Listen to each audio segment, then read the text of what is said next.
The ultrasound technician was still in the room when my phone buzzed on the side table. It was my mother. I let it go to voicemail. I was lying on a paper-covered table in a hospital gown that kept slipping off my shoulder, and the technician had just set down her wand and left to get the doctor, and I already knew from the way she'd gone quiet mid-scan that something was wrong. I didn't need to answer my phone. I needed someone to come through the door and tell me what I already suspected. My husband got there 12 minutes later. He'd been in a meeting downtown when I texted him, and he told me afterward that he'd just stood up mid-sentence and walked out. Didn't grab his jacket, didn't say where he was going, just left. He sat beside me on a plastic chair and held my hand while the doctor explained that the pregnancy wasn't viable. That was the word she used. Viable. Like I was a business plan. Like we were a startup that hadn't quite gotten off the ground. I was 11 weeks along. On the drive home, I called my mother back. She answered on the first ring, which told me she'd been waiting. "Hi, sweetheart," she said. "Sorry I missed you earlier. We're at your brother's right now. He just got his real estate license, and we're doing a little dinner to celebrate." I said, "Mom, I lost the baby." Then she said, "Oh no, oh, honey." And then she said, "Do you want me to call you tomorrow? We're just sitting down to eat." I don't remember what I said after that.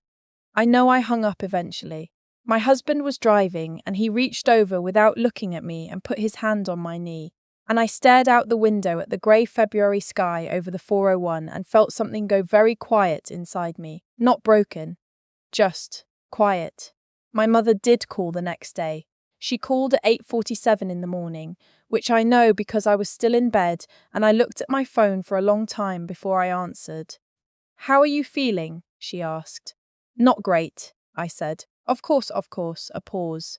"I wanted you to know your brother is over the moon. He already has 3 listings lined up. Isn't that something?" I told her it was something. Yes. She said she hoped I'd feel better soon, that these things happen, that my aunt had had 2 miscarriages before she had my cousin, and look at him now.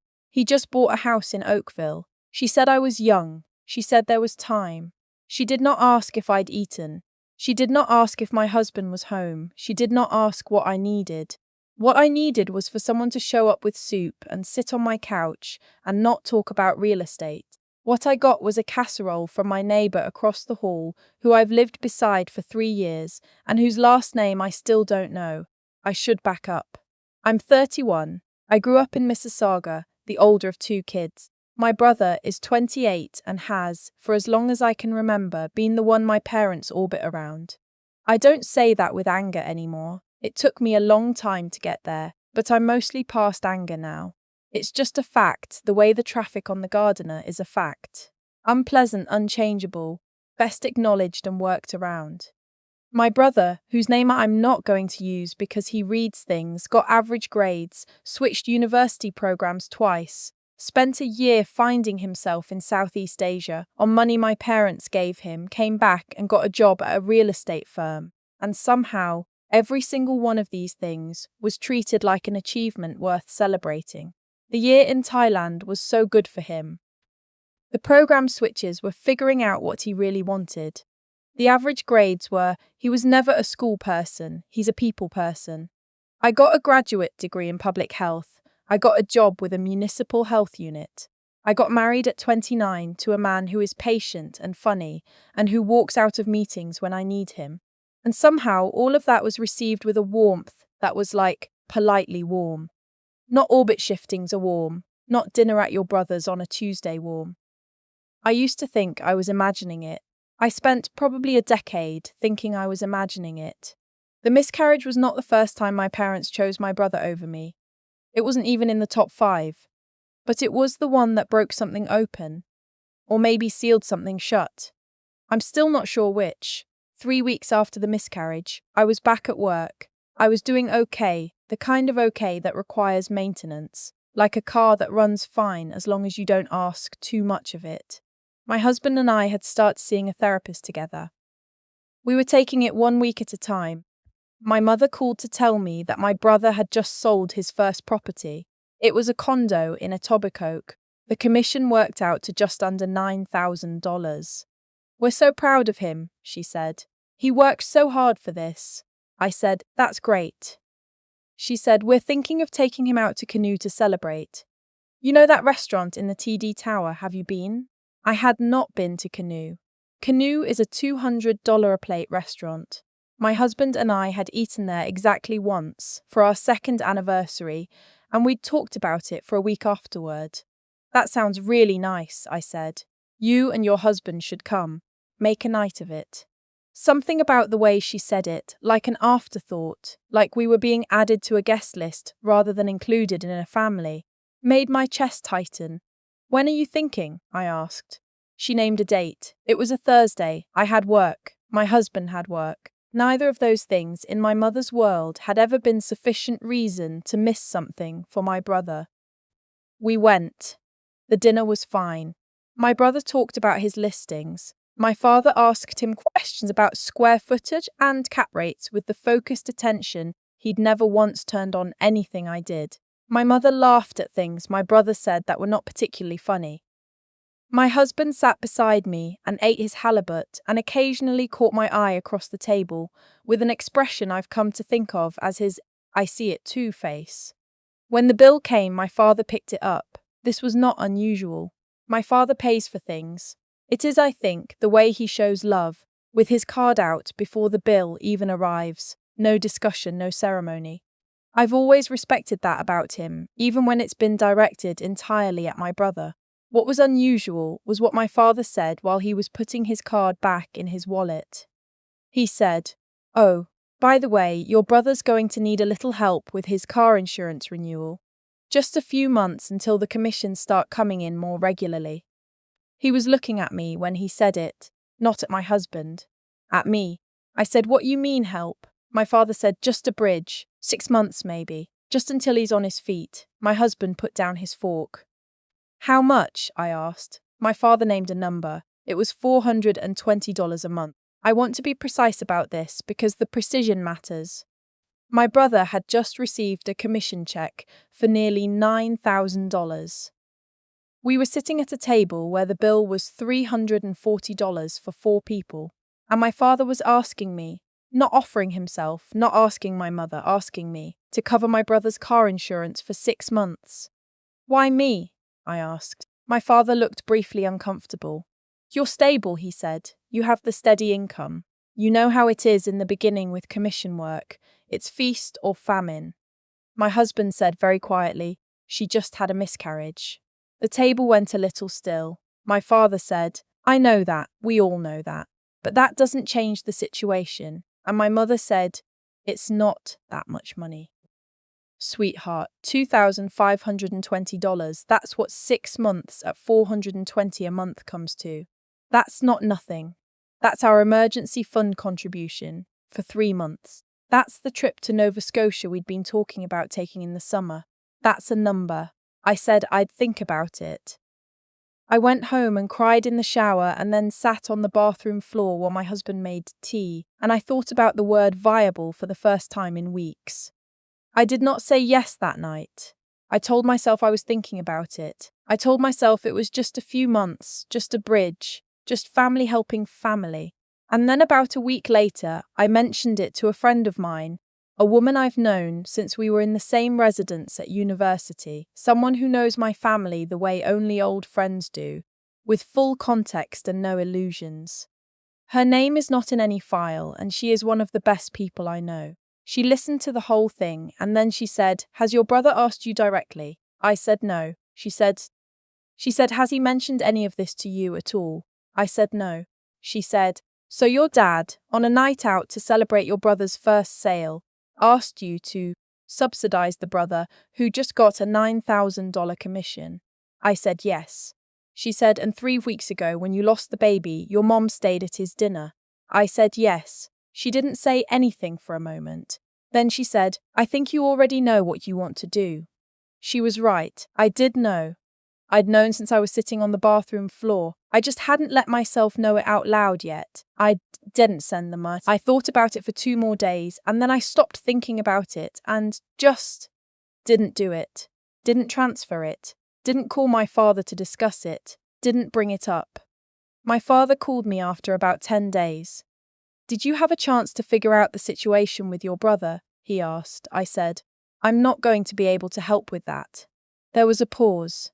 Why not? I said. Because I don't think it's my responsibility. Another pause, longer this time. He's your brother. I know, I said. And I love him, but his car insurance isn't my bill to pay. My father's voice got cooler. Not cold. My father is not a cold man.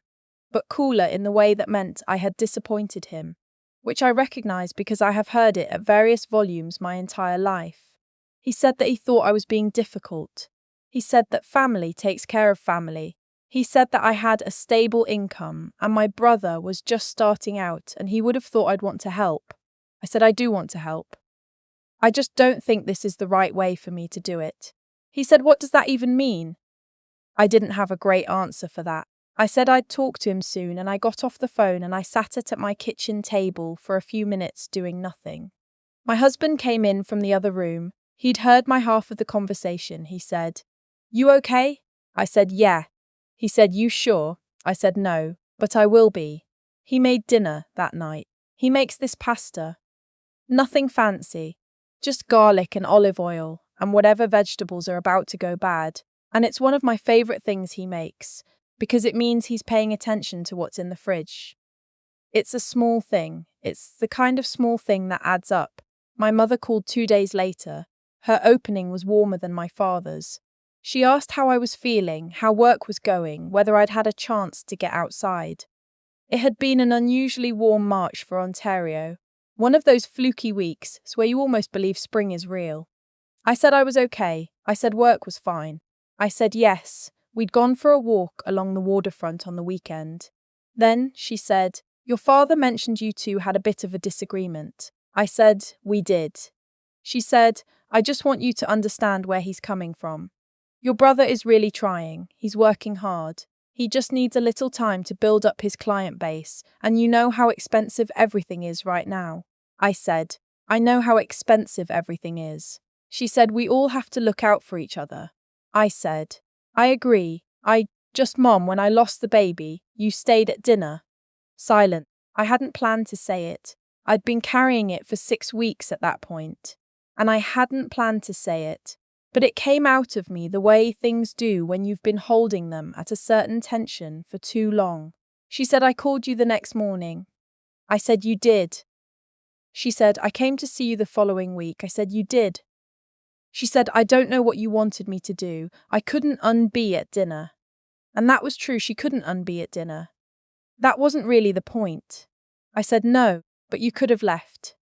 Another silence longer. I said, I was in the hospital, my husband was meeting me, and I called you, and you stayed at dinner. She said, We didn't know how serious it was. I said, I told you I'd lost the baby. She said, I know. Her voice was quieter. I know that. I said, I'm not asking you to relive it, I'm just trying to tell you what it felt like. From my side, she said it twice. I believe she meant it. I also believe that she didn't fully understand what she was apologizing for, because a week later she texted to ask if I'd reconsider the car insurance thing since my brother's second deal had fallen through. I did not reconsider. What I did instead was something small and practical. I went through my bank statements for the past 3 years. I'm a reasonably organized person. Occupational habit, I think, working in public health, everything is data and documentation. So this didn't take as long as it might have. What I found, when I looked, was a pattern I'd understood in a vague way, but had never put numbers to. My brother's rent deposit when he moved to his current place. I'd lent $800 and been paid back $300. The other $500 was still outstanding, had been for 14 months. The loan to help him cover his deductible when he got into a fender bender on the 4/27. $600. Never paid back, never mentioned again. A graduation trip. Not his graduation, a friend's thing he'd been invited on, some long weekend in Montreal, that I'd covered $200 of because he was short on cash. $1,100 in total. That's what I'd given my brother in 3 years, not counting the car insurance request. Not counting the dinner at Canoe, not counting the year in Thailand that my parents funded while I was finishing my master's and working 2 part-time jobs to keep myself in groceries. I wasn't angry when I found this. I want to say that clearly because I know it sounds like a story about anger. I was something else. I was clarified, like I'd been looking at something through smudged glass my whole life and someone had finally handed me a cloth. I wasn't going to ask for the money back. That's not the point of telling you this. The point is that I hadn't known I was doing it. I'd been handing it over in little pieces, each one small enough to feel like nothing, and I hadn't ever looked at it all together before. Spring turned properly warm. I started running again. I'd stopped in the first trimester because I was tired all the time, and then I'd stopped in February because I was sad all the time. And getting back to it felt like something returning that I'd thought was gone. My husband and I booked the Nova Scotia trip. 2 weeks in July, we rented a little house outside of Lunenburg, walking distance to the water, with a kitchen so we could cook instead of eating out every night. We'd been talking about that trip for 2 years, and we'd kept putting it off because something always came up. This time we just booked it. I didn't tell my parents right away. When I did, my mother said, "Oh, that's wonderful. Your brother was talking about doing something this summer too. Maybe you could overlap somewhere," I said. Maybe. We did not overlap. My father called in early June. He wanted to know if things were still weird between us. That was his word. Weird. I said things weren't weird. I said I'd been busy. He said he wanted me to know that he didn't hold any of this against me, the car insurance thing, that he understood I had my own priorities. The way he said priorities made it sound like a character flaw, like having limits was the same as being selfish. I said, "I know you don't see it the way I do, and I'm not asking you to. I just need you to understand that I have a line." He said, "What line?" I said, "The line where I start paying for things that aren't mine to pay for. I've been on the wrong side of it for a while. I'm just moving back." He was quiet for a moment. Then he said, "You're making this into something it isn't." And maybe he believes that. I think he probably does. I think my father has spent so long not looking at the pattern, or looking at it and deciding it's fine, deciding I can handle it, deciding I'm the stable one so stability is therefore required of me in perpetuity, that he genuinely doesn't see what I see. I said maybe, but this is where I'm at. We talked for a few more minutes about nothing. My uncle's knee replacement, the new development going in near my parents' house, the price of groceries, the ordinary inventory of a phone call with a parent when the real thing has already been said. When I hung up, I went and found my husband in the backyard. He was reading in the last of the evening sun with a beer and a blanket, and the specific kind of peace that I have come to understand is one of his superpowers. I sat down in the other chair. He said, "How'd it go?" I said, "Fine, I think." He said, "Yeah?" I said, "I told him I have a line." He smiled without looking up from his book. "Good," he said. We sat there until the light went, and then we went inside. We went to Nova Scotia in July. 2 weeks, the little house outside of Lunenburg, the kitchen, the water. We ate seafood chowder from a place in the village that had been open since the 70s. We walked a lot. We slept a lot. My husband taught me to play cribbage badly, and I taught him to actually shuffle cards, and we played on the porch in the evenings with a bottle of wine between us. On the second to last night, I sat on the dock behind the house and watched the light go across the water, and I thought about the word viable again, not with sadness this time, just with curiosity. About how the things that are real, the things that hold, tend to be quieter than the things that fall apart. My husband walking out of a meeting, my friend on the phone, just asking the right questions, a card game on a porch. These are not dramatic things. They do not make good dinner conversation at a restaurant in the TD Tower, but they were there when I needed them. Without being asked, without calculation. That is the thing I keep coming back to. Not the money, not the car insurance, or the $500, or the dinner at Canoe. The money is just the ledger. The real thing underneath it is who shows up and who doesn't, and what that reveals, slowly like a photograph developing, over years and years until the image is too clear to pretend you don't see it. I came home from Nova Scotia with a tan and a cribbage strategy, and a kind of steadiness I hadn't had in a while. My brother got his second sale in August. My parents took him to a steakhouse in Yorkville. I heard about it from my mother the following Sunday, which is when she calls, reliably every week, a habit so old I don't remember when it started. She said, "We missed you." I said, "That's nice, Mom." She said, "You know we love you." I said, "I know. And I do know." That is the complicated part. I have never doubted that my parents love me. Love is not really what we're talking about.